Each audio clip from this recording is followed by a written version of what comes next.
This video is just simply going to show you some of the game controls that you're going to be experiencing in the game, the Oregon Trail.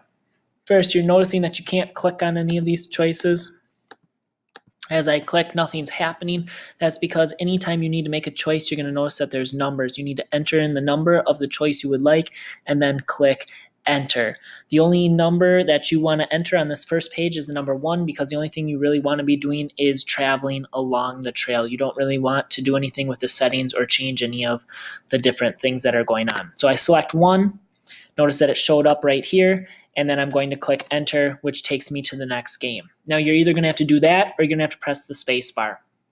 The first thing that you need to do when you are getting started on the game is you need to actually select who you're going to be, and then you're going to need to be able to get supplies. Now, number 1 is a banker from Boston. I would suggest that you start with the banker from Boston simply because he or she starts with the most amount of money. The rest of these are really interesting to use, and I would challenge you to use one of those the second time or third time you play the game. But the first time you play the game, select the banker from Boston. It's going to give you the most amount of money. It's going to give you the best chance. As you learn the game then, select a different one, make it a little bit more challenging. Again, I select the number that I want. So I want the banker from Boston. That's number 1, and I click enter. Now I need to enter in my name and click enter. Besides that, I need to enter in the name of my family that will be traveling with me. And it asks me if these names are correct. That's a yes or no question, so I enter either Y for yes or N for no, and it's going to take me to the next one, which is going to ask me when I would like to leave. You can choose any of these months. Some months might take you through a cold journey. Some months may take you through a warm journey. It doesn't matter. Again, you can decide what you want to leave at, and it's going to give you unique challenges compared to your classmates. I'm going to select number 2, leaving in April, and now it's telling me that I have $1,600 to spend. I need to buy supplies.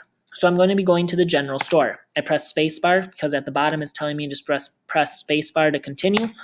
And here I am at the store. Now the store, read through this. He's going to tell you what you need. You're going to need oxen. You're going to need clothes. You're going to need food. You're going to need ammunition. And you're going to need spare parts. Again, take your time. Read through each of these. I played this game many times, so I'm moving rather quickly.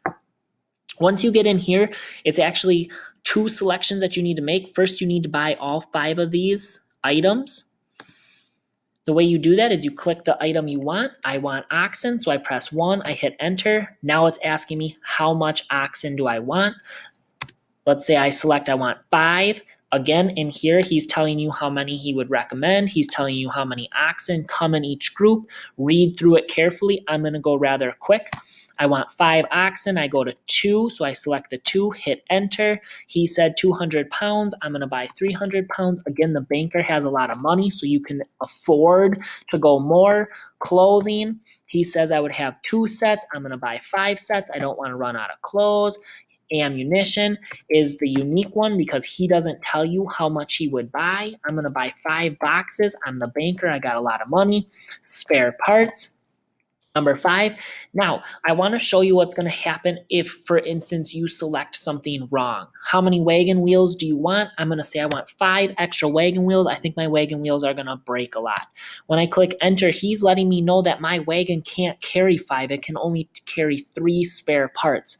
So again, I'm going to have to go back by pressing enter, and I can only take 3. Now let's say I take 2 axles and 2 wagon tongues, and I'm good to go. Here's my bill, here's the cost. Now you might look at this and you might say, wow, I have a lot of money left over. Maybe I want to go back and buy more oxen. So you can always go back and click 1, enter. I had said 5 last time, I'm going to say 8 this time. And I bought 8 oxen, my price went up, my total bill changed, but I still have a lot of money left. If you select somebody besides the banker, you might not have that much money. You might not be able to afford all this. You can just afford what you can get. With the spare parts, having spare parts is really good. It also makes your wagon really heavy, and it'll tend to move you a little bit slower, and you might have problems when you come to the river. So really balance how much you buy. I would not spend all of my money at the beginning. To leave the store, you press spacebar, and again, he says good luck, and you're on your way. This is the screen about making decisions in the game. Check out the decision video if you have any trouble making decisions along your way.